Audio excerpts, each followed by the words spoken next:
ఇవాళైతే blouse cutting చూద్దాము. ఇప్పటి వరకు మ్యారేజ్ వీడియోస్ చిన్న చిన్న వీడియోస్ అయితే చూశారు కదా. ఇక ఇప్పుడైతే బ్లౌజ్ కటింగ్లోకి వచ్చేసేద్దాం. ఈ బ్లౌజ్ కటింగ్ స్టిచ్చింగ్ రెండు పెడతాను. ఇది వచ్చేసి పొడుగు వచ్చేసి 18 అంగుళాలు, చెస్ట్ లూజ్ వచ్చేసి 10 ఇంచెస్ అనమాట. ఎలా కట్ చేసుకోవాలి ఏంటి, పెద్ద బ్లౌజ్ కదా, పెద్ద బ్లౌజ్ చాలామంది కొత్త వారికి అయితే అర్థం కాదు. పెద్ద బ్లౌజ్ ఎలా కట్ చేసుకోవాలి ఏంటి అనేది నేను పూర్తి డీటెయిల్స్ అయితే చెప్తాను కొత్త వారికి అర్థమయ్యేలాగా. ఇప్పుడైతే కటింగ్ చూసేద్దాం. ఇది వచ్చేసి మోడల్ బ్లౌజు. ముందు వీడియోలో చూపించాను నేను బ్లౌజు ఎలా స్టిచ్ చేశాను అనేది. స్టిచ్చింగ్ వీడియో నెక్స్ట్ పెడతాను. మోడల్ బ్లౌజ్ కట్ వర్క్ వచ్చింది అనమాట. ఫస్ట్ అయితే మాత్రం బ్లౌజ్ కటింగ్, బ్లౌజు పొడుగు చూసేసి 18 అంగుళాలు అనమాట. 18 అంగుళాలకి ఒక మార్క్ పెట్టేసేసుకున్నాను. నెక్స్ట్ వచ్చేసి ఇక్కడ 18 అంగుళాలు. ఫస్ట్ పెట్టిన మార్క్ కరెక్ట్ కాదనమాట, నేను సెకండ్ పెట్టింది. ఇక్కడ స్కేల్తో ఒక లైన్ గీసేసుకొని ఇక్కడ 2 ఇంచెస్, ఎంత పెద్ద బ్లౌజ్ అయినా చిన్న బ్లౌజ్ అయినా షోల్డర్స్ జారకుండా ఉండాలంటే మనం 2 ఇంచెసే పెట్టుకోవాలి. ఇక్కడ నుంచి 3 ఇంచెస్ అనమాట. మొత్తం వచ్చేసి షోల్డర్ లెంత్ 5 అంగుళాలు ఉండిద్ది. ఇంకా చంక ఎంత పెట్టుకోవాలంటే 7.5 పెట్టుకోవాలన్నమాట.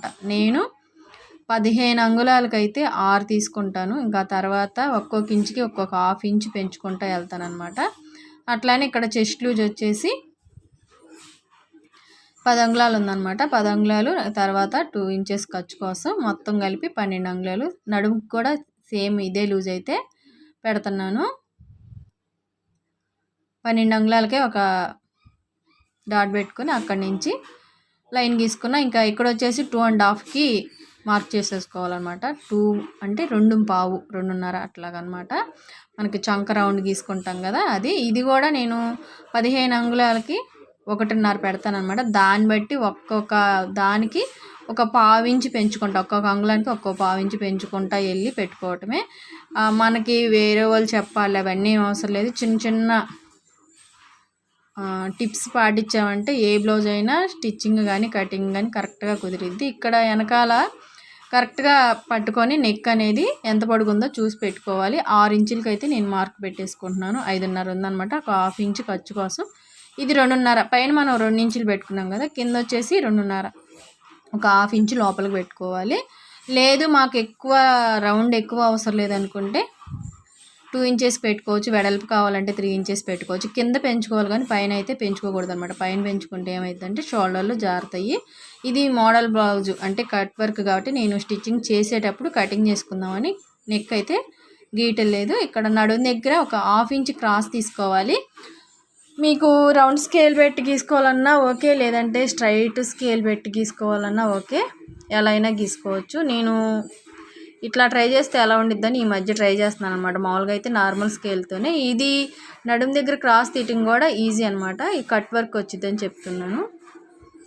నడుము దగ్గర క్రాస్ తీయటం కూడా నడుము ఫిట్ కోసం కొంతమంది ఏంటంటే వెనక వైపు బ్లౌజు పైకి లేసినట్టు ఉండిద్ది. మీరు చాలామందికి పాత బ్లౌజులకి గమనించే ఉంటారు. ఈ మధ్య అంటే మరీ శారీ కట్టుకునే దగ్గరకు ఉంటుంది కాబట్టి పెద్దగా అర్థం కావటం లేదు.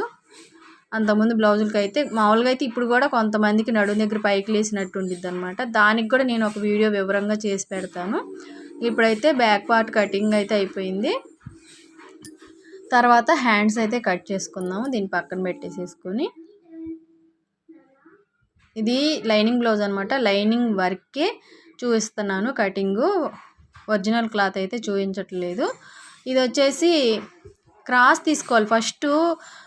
అంతకుముందు అయితే నేను వాటర్లో పిండేసేదాన్ని. కొంతమంది కంప్లైంట్ చేయడం వల్ల ఇప్పుడు కొంచెం వాటర్లో పిండి ఆరేసి దాన్ని ముందైతే ఐరన్ చేశాను. ఇప్పుడైతే ఐరన్ కూడా చేయట్లేదు. ఆ చివర్లు పట్టుకొని లాగితే మనకు కరెక్ట్గా వచ్చిద్ది. కానీ ప్రతి ఒక్క దాంట్లో క్రాస్ అయితే ఉండిద్ది. మనం వాష్ చేయకుండా చేసేది ఒక్కో దానికి ఉండిద్ది, ఒక్కో దానికి ఉండదు. ఇప్పుడైతే మాత్రం ఖచ్చితంగా క్రాస్ అయితే ఉండిద్ది. ఇక్కడ చెయ్యి పొడుగు వచ్చేసి నేను 7 ఇంచెస్ పెట్టుకుంటున్నాను. 7 ఇంచెస్ ఉంది జాకెట్. ఇంకా హ్యాండ్ ఒక 1 ఇంచ్ పొడుగు పెట్టుకుంటున్నాను. మనకి కింద పైన ఖర్చులు కావాలి కాబట్టి ఇక్కడ మాకు ఒక లైన్ అయితే డ్రా గీసేసుకున్నాం. వివరంగా చెప్పాలని నా ప్రయత్నం అనమాట. మీకేమైనా డౌట్స్ ఉంటే అడగండి. నాకు వచ్చినంత వరకు చెప్తున్నా, ఇదే ఫాలో అవ్వాలని కాదు. ఇంకా చెయ్యి లూజ్ కూడా వచ్చేసి 7 ఉందన్నమాట. మనకి సపరేట్ ముక్కలు పడతాయి, చంక బొమ్మలు పడతాయని. లూజ్ కూడా చూసారు కదా, కింద 7 ఉంటే పైన మాత్రం ఒక 1 ఇంచ్ పెట్టుకోవాలి కదా. 8 అంగుళాలకి మార్క్ పెట్టేసుకొని ఇక్కడ ఒక 1/2 ఇంచుకి పెట్టేసుకున్నా. ఈ స్కేల్ ఉంటే మాత్రం ఈజీగా డ్రా గీసేసుకోవచ్చు. నేనైతే ఈ స్కేల్తోనే గీసేస్తాను కావాలంటే, లేదంటే మనకి ఆదుల ప్రకారమైన గీసుకోవచ్చు. దీనికి కూడా కింద హ్యాండ్స్కి కూడా కట్ వర్కే, ఫ్రంట్ నెక్ కూడా కట్ వర్కే వచ్చిద్ది.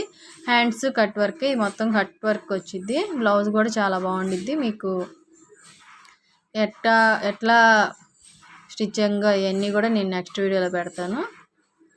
అలా వచ్చిద్ది అనమాట. ఒక 2 ఇంచెస్కి మార్క్ పెట్టేసుకొని నేను ఇది కూడా స్టిచ్చింగ్ చేసేటప్పుడు చూస్తాను, కటింగ్ ఎలా చేసుకోవాలి ఏంటనేది.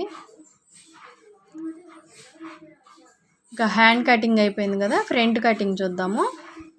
ఈ చంక బొమ్మలు కావాలంటే ఇక్కడ తీసేసుకోవచ్చు, కానీ ఇక్కడ మనకి ఈ బ్లౌజ్ అనేది పెద్దది కాబట్టి నేను లైనింగ్ క్లాత్ మీటర్ తీసుకున్నాను. ఇది మీటర్ కూడా చాలడం లేదనమాట, పొడుగు ఎక్కువ కదా. పొడుగు ఎక్కువ అవడం వల్ల 18 అంగుళాలు సగం ముక్క పైనే పోయిద్ది.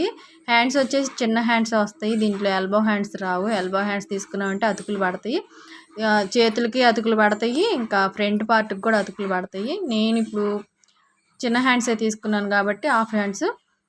ఎల్బో హ్యాండ్స్ అయితే మాత్రం ఖచ్చితంగా మనకి ఫ్రంట్ పార్ట్లో అతుకులు పడతాయి అనమాట. ఫస్ట్ అయితే ఫ్రంట్ పార్ట్ నేను 18 అంగుళాలు తీసుకున్నాను కదా, నార్మల్గా అయితే 2 ఇంచెస్ తక్కువ తీసుకోవాలి. ఇప్పుడైతే మాత్రం నేను 15 అంగుళాలకు తీసుకున్నాను, 3 అంగుళాలు తగ్గించి.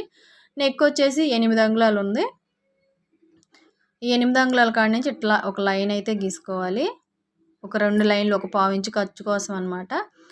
తర్వాత వచ్చేసి మనకి బ్యాక్ పార్ట్ అనేది ఎలా ఉందో కరెక్ట్గా సేమ్ అంతే పెట్టుకోవాలి. మనం దీనికి నెక్ కట్ చేయలేదు కాబట్టి, మనం నెక్ కట్ చేసాం కదా, అక్కడ వరకు చూసుకొని పెట్టుకోవాలన్నమాట. మళ్ళీ ఇక్కడ కూడా మనం లైన్ గీసుకున్నాం కదా, అక్కడ టచ్ అవ్వాలి, ఇక్కడ టచ్ అవ్వాలన్నమాట. తర్వాత బ్యాక్ పార్ట్ ఎలా కట్ చేసుకున్నామో సేమ్ అంతే డీస్ పెట్టి లైన్ గీసుకోవాలన్నమాట. ఇక్కడ నెక్ దగ్గర కూడా లోపలికి ఒక మార్క్ పెట్టేసుకోవాలి, ఎందుకంటే మనం ఫస్ట్ ఇలా తీసుకోలేదు కదా నెక్. ఇక్కడ కూడా ఒక లైన్ గీసేసుకొని స్ట్రైట్గా ఇలా గీసుకున్నాక ఇప్పుడు ఒకసారి మళ్ళీ సెంటర్లో, ఖచ్చితంగా షోల్డర్కి సెంటర్లో పట్టుకొని 15 అంగుళాల దగ్గర ఒక మార్క్ పెట్టేసుకోవాలి. ఎందుకంటే బ్యాక్ ఎక్కువ పొడుగు వస్తుంది, నేను చాలా వీడియోస్లో చెప్పాను. చంక రౌండ్ కొలుచుకోవాలి, చంక రౌండ్ ఎంత వస్తే అంతకి ఆఫ్. ఏ బ్లౌజ్కైనా మనకి ఎక్కడ క్రాస్ తీసుకోవాలి ఏంటనేది ఒక కొత్త వరకు అయితే డౌట్ ఉండిద్ది కదా. పైన ఒక 1 ఇంచ్కి మార్క్ పెట్టేసి ఒక చంక రౌండ్ దగ్గర ఒక 1/2 ఇంచుకి మార్క్ పెట్టేసుకున్నాం. ఇక్కడైతే నేను 6 ఇంచులకి ఒక మార్క్ పెట్టేసుకుంటున్నాను. ఇది స్కేల్తో ఇలా గీసేసుకున్నామంటే సరిపోద్ది. లేదంటే మీకు చేత్తో గీసుకో, స్కేల్ వచ్చాక మాత్రం నేను అన్ని చేత్తో గీయటం మానేసా. అంతకుముందు స్కేల్ కొనకముందు దీంతోనే గీసుకునేదాన్ని. ఇప్పుడు స్కేల్ పెట్టే ప్రతి ఒక్కటి కూడా రౌండ్లు ఎక్కడొచ్చినా కూడా మనం 1 2 సార్లు దిద్ది గీయకుండా అట్లా కాకుండా ఈ స్కేల్తో ఈజీగా పని అవుతుంది. నార్మల్గా అయితే ఇక్కడ రౌండ్ ఇలా గీసుకుంటాం, దీనికి కట్ వర్క్ వచ్చిద్దని చెప్పా కదా, అందుకని చెప్పేసి నేను ఈ నెక్ కూడా కట్ చేయట్లేదు.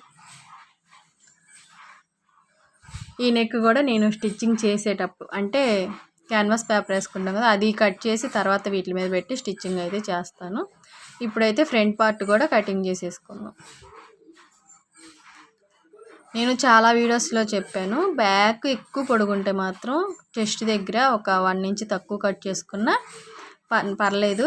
మనం ఎక్కువ కట్ చేసుకుంటే ఆ చెస్ట్ జారిపోయినట్టు, జాకెట్ ఫిట్టింగ్ కూడా సరిగ్గా కుదరదు అనమాట. మీకు కుట్టించుకునే వాళ్ళైనా పాత జాకెట్కి ఒకటైతే మాత్రం అటు పెట్టుకోండి, బాగా కుదిరింది అది ఇవ్వండి ఫ్రంట్ కొలుచుకోవడానికి టైలర్స్కి. కొత్తగా ఎవరైనా స్టిచ్చింగ్ చేసే వాళ్ళకి అర్థం కాదు కదా ఎలా ఉందో అలాగంటే. మనకి టైలర్స్ ఒక కటింగ్ చూపించారంటే దాన్నే ఫాలో అవుతూ ఉంటాము. దాంట్లో కొన్ని మెలకువలు చేయాలన్నా కూడా కొంతమందికి ధైర్యం చాలదనమాట, ఎందుకంటే అవి మళ్ళీ బాగా కుదరవేమో, ఏదన్నా తప్పులు పోయినాయి అంటే మనకు వచ్చే కస్టమర్స్ కూడా పోతారని చెప్పేసి చిన్న డౌట్స్ అయితే ఉండొచ్చు. నేను నెక్ కట్ చేయలేదు. ఇక్కడ వచ్చేసి డాట్స్ కోసం నేను 2.5 ఒక మార్కు, 1.5 ఒక మార్క్ అయితే పెట్టేసుకొని ఇక్కడ ఒక డాట్ పెట్టేసుకుంటాను. డాట్ పెట్టేసుకున్నామంటే ఇంతవరకే చాలు. నేను అన్ని గుర్తులైతే పెట్టుకొని స్టిచ్చింగ్ చేసేటప్పుడు చూసుకొని కటింగ్ చేసుకుంటాను. మీకు చెప్తా